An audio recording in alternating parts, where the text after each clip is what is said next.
All right, okay, okay. Are we all set? It's all yours. Okay, it's really nice to have you here today. Glad to be here. Thank you. Thank you.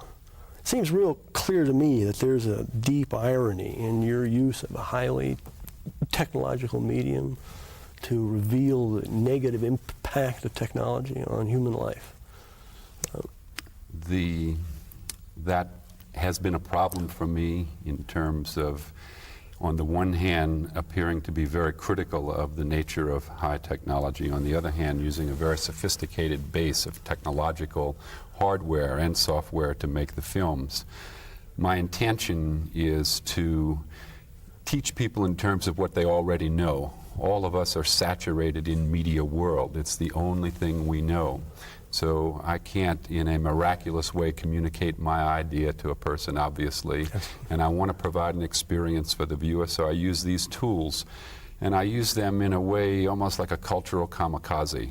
I don't feel invested in the tool, but I feel like if I'm going to try to communicate to the contradiction of a mass audience, that I have to use those tools. So I know that I'm walking on a very thin line, and I'm gratuitously and freely embracing that contradiction.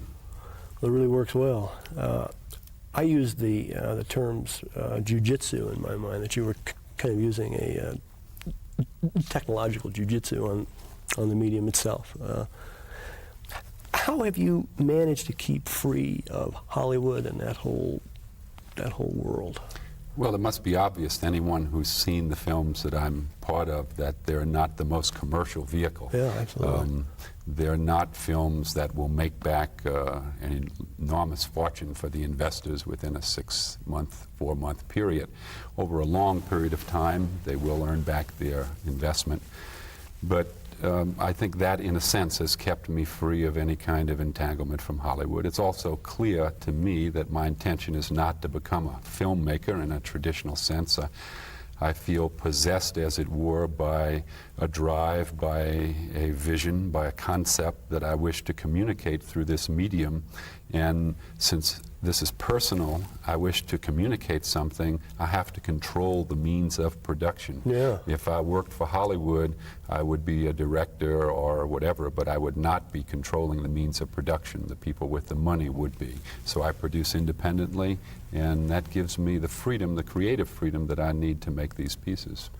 The Hollywood environment has always been, in a kind of an odd way, sort of underground idealistic.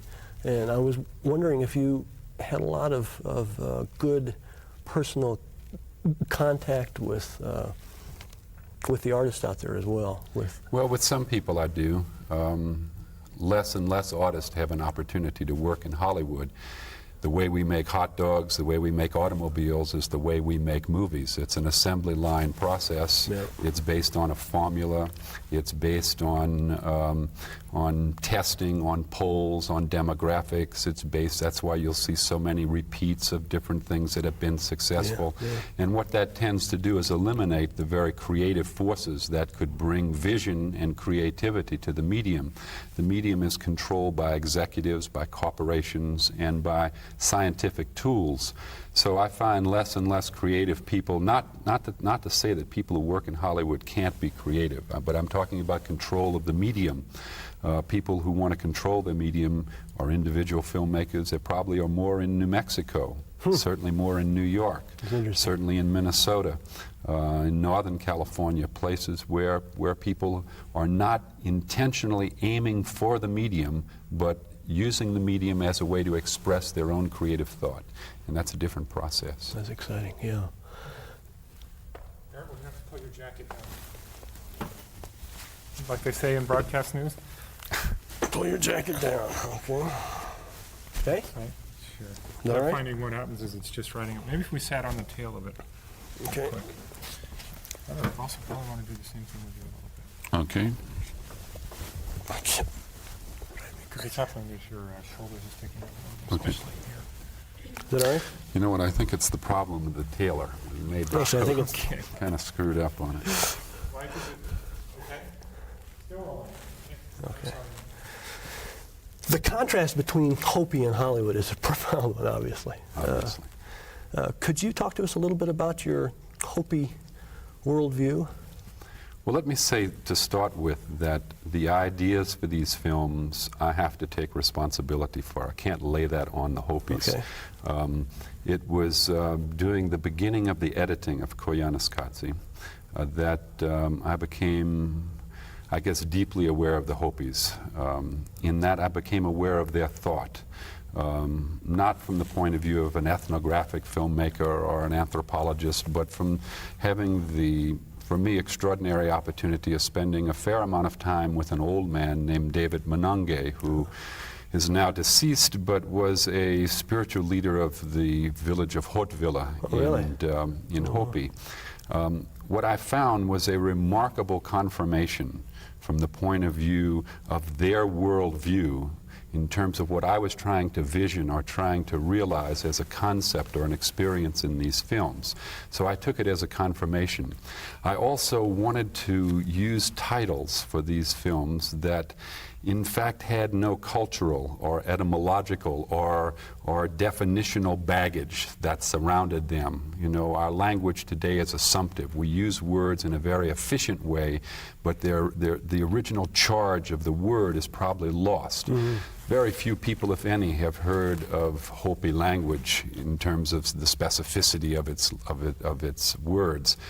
Koyaanisqatsi usually is confused with a Japanese word in the world market or a Soviet or a Russian word. In fact, it's a word that has no charge. It's like Powakatsi has no charge, like Nakoikatsi has no charge. What I can do in taking those words with permission from the Hopi is that I can provide an experience of 90 to 100 minutes, an iconography if you want, about the power of one word. Mm-hmm. For love of the word, I've eliminated language in the film because I feel language has become a technology, has become a propaganda, has lost its charge to communicate. So for love of the language, I've eliminated the currency that we use today, the language we use today, in order to give people, allow people to reclaim a word that this film can be an experience about. That's wonderful. Who translated the words for you? Well, fundamentally, David Manange was very instrumental. Michael Lawatiwama, who is also deceased, was very helpful, and a German scholar and Flagstaff whose life work is the Hopi language, named Michael, I'm forgetting his name. Can we go off the camera a second? Okay, I'm sorry. Sorry. Oh, I want to get his name right. His name just went right out of my head. You're smooth as silk. Oh dear, and he's going to see this probably, and he'll be so upset.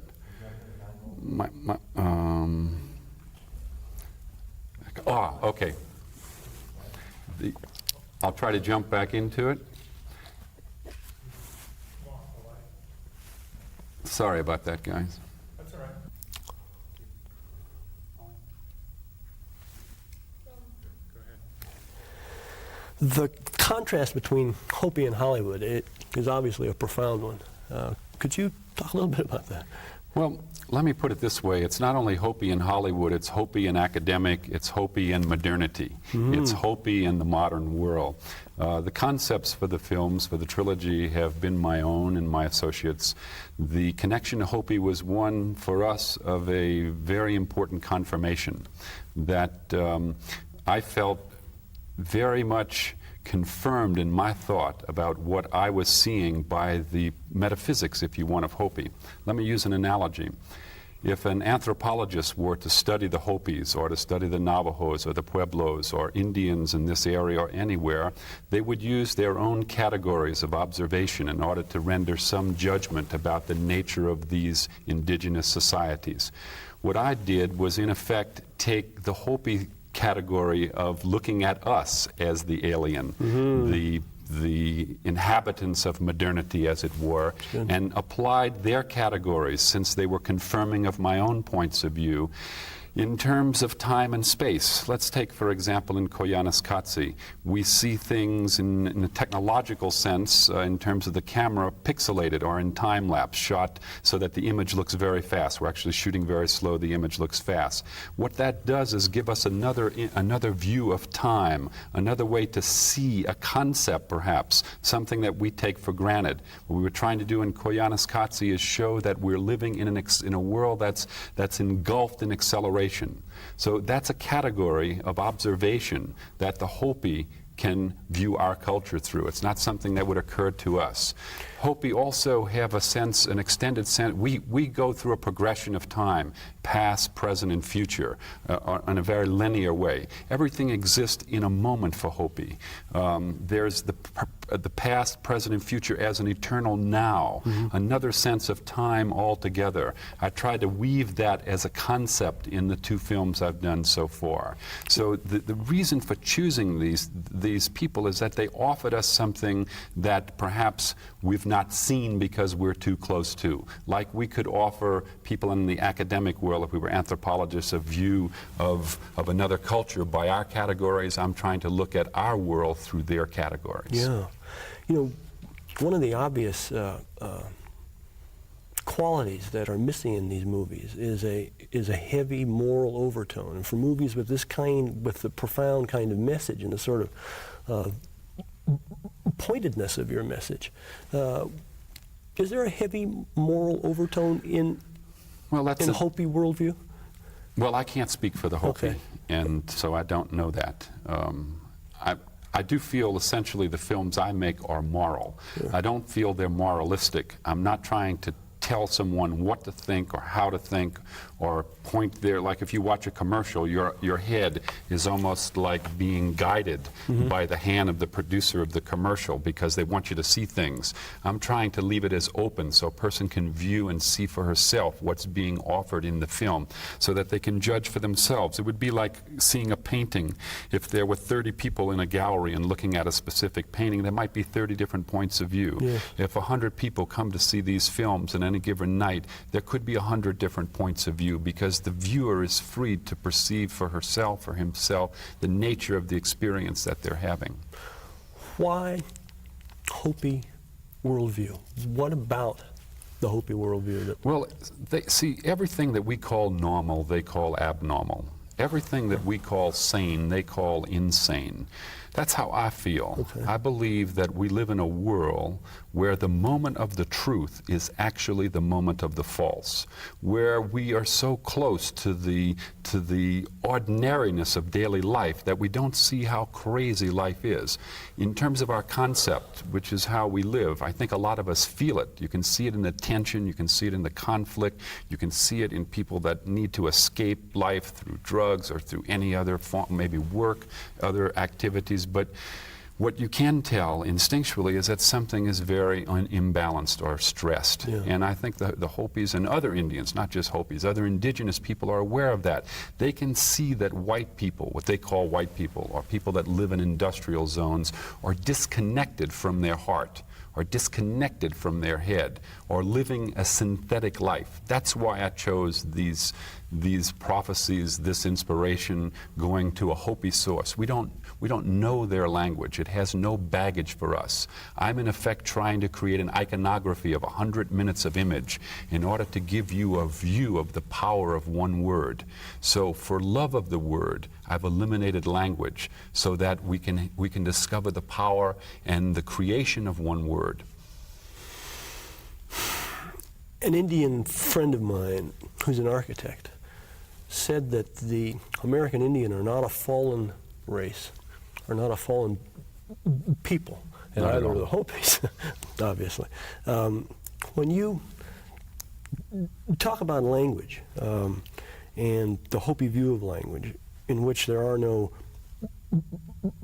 prepositions, how does that affect your approach to the visual world? Well, that's a difficult question. I don't know the Hopi language. I've been fortunate to know several Hopis very well, and I've had the opportunity to have the insight of their metaphysics or their spiritual reality. I can't have their experience, so I can't see. These films come from me, not from them. Sure, okay, all right.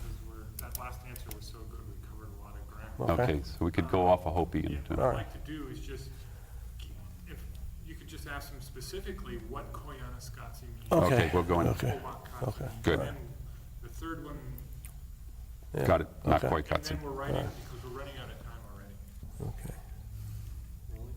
Okay. Everyone has a hard time saying these words. Right. I can't say it. Can we do it again? Yes, go right ahead. Shit. Okay. Everyone has a hard time saying these words and really knowing what they mean. Could you describe them and define Certainly. them for us?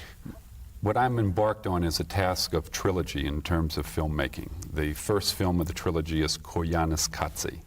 Koyaanisqatsi means essentially life out of balance, life disintegrating, crazy life, life in turmoil, but more principally a way of life that calls for another way of living. It's a view of the industrial zone. It's a view of the northern hemisphere and how we live in a process of density, acceleration, mobility, critical mass out of control. Powakatsi is a film that's shot principally in the southern hemisphere.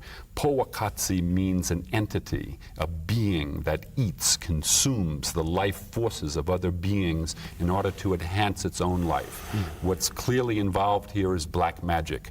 What's clearly involved here is negative transformation through the process of consumption. Wow. So what this film deals with is consuming indigenous cultures, which make up perhaps 65% of the world's population, through the seduction, through the myth, through the life force of the industrial technological world, which Koyaanisqatsi tried to show. Nakoikatsi, the third of the trilogy, which is in progress now. Nakoi means war, Katsi means life. It's about life as war, but not war in any way limited to the battlefield. War as a way of life, war as the price we pay for the pursuit of our own technological happiness, war as the price we pay for affluence, war as a sanctioned aggression against the forces of life. My God. Powerful stuff. Is there an overarching view that ties all these up?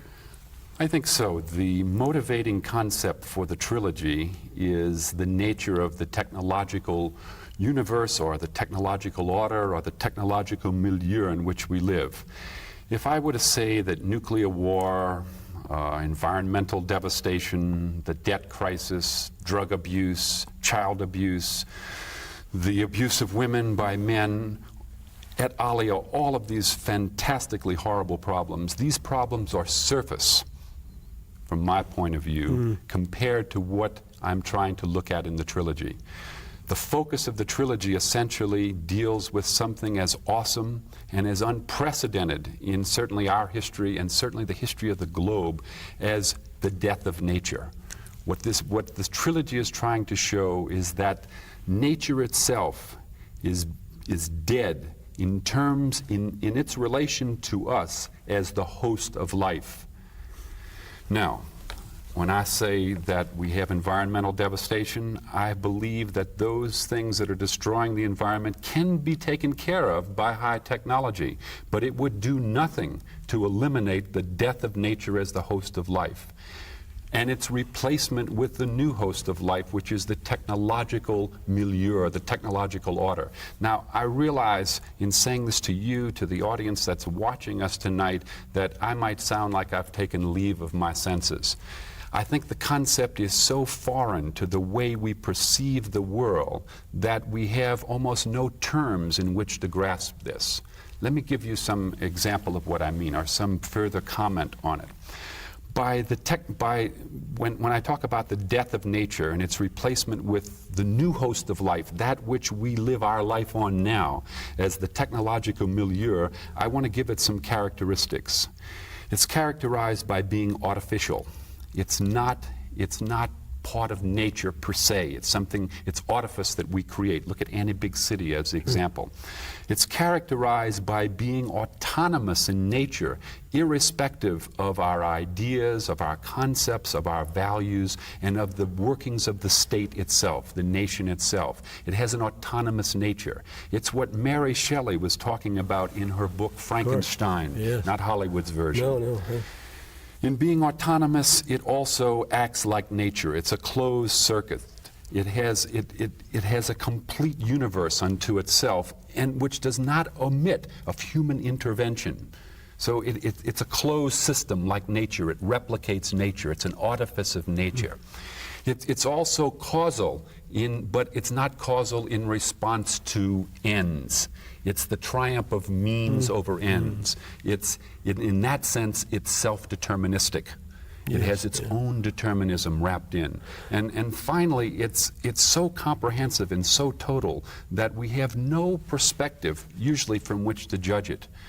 So nothing can be viewed in isolation. We can't take care of the environmental problem and assume that everything is going to be fine, as many environmentalists would think. Or we can't take the population problem, or the problem of adverse relation between the sexes, or drug abuse, or war. All of these things are mutually implicated in the technological milieu that we call life today. This is the crisis. What do we do? Well, the first thing is to become aware that we no longer live with nature. We live above nature. Our view of nature is to consume nature, is to eat nature. Nature is raw material. To go back to the Indians have an insight, a wisdom, a metaphysics that is much wiser than ours. They know that the earth itself is a living entity. They know that the earth has a life cycle that is delicate and must be protected. They also know of the danger and the ravaging of the earth against human beings, but they know that there must be some delicate balance, respect between these entities. Our problem is that with technology, we've developed an infinite tool that works in a very finite world. That's we have a term for that. It's called progress and development. That's our new religion, and it's that we must be aware of, I feel. When Jacques Ellul speaks of these problems, he says there is no exit. No exit. What do we do? Well, there's no exit from this universe as it's described. We're trying the first thing to do. This is an opinion, obviously, because there's no ready-made answer. Is to become aware of the problem that we face. That the problem is not those other fake problems that I mentioned, as bad as they are. The second is a process of revisioning. Before there can be activity, there must be a motivating vision.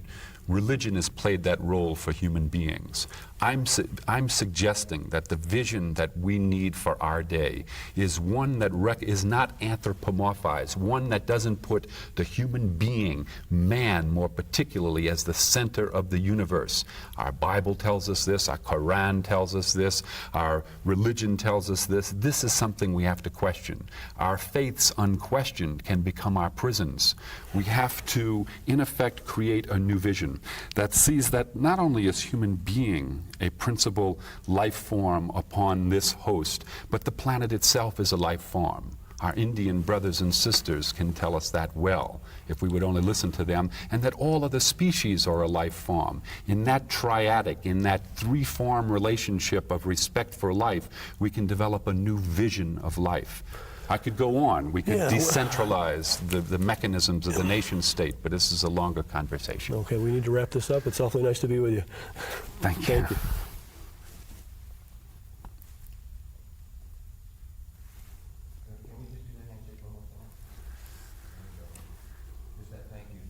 Okay. So be looking right at him. Okay, it's awfully nice to have you here. Thank you. It's my pleasure to be here. Thank you so much. So, is this stuff going to be useful to what you wanted? This is wonderful. You sure? Just right on the money. I want to do a couple things for the setup of the show. Okay. And Tom, I just want you to give me basically a medium shot without Barrett. And what I'd like Barrett you to do, and you to give me a very succinct answer. Why are you making these films? Why are you making these films? in effect, to show people the insanity of ordinary daily living, that the main event, the main crisis, the main insanity of our time is ordinary daily living. And this is the obsession of these films. It's about the oppression of ordinary daily living. Great. I'd like you to, let's do one more and about technology.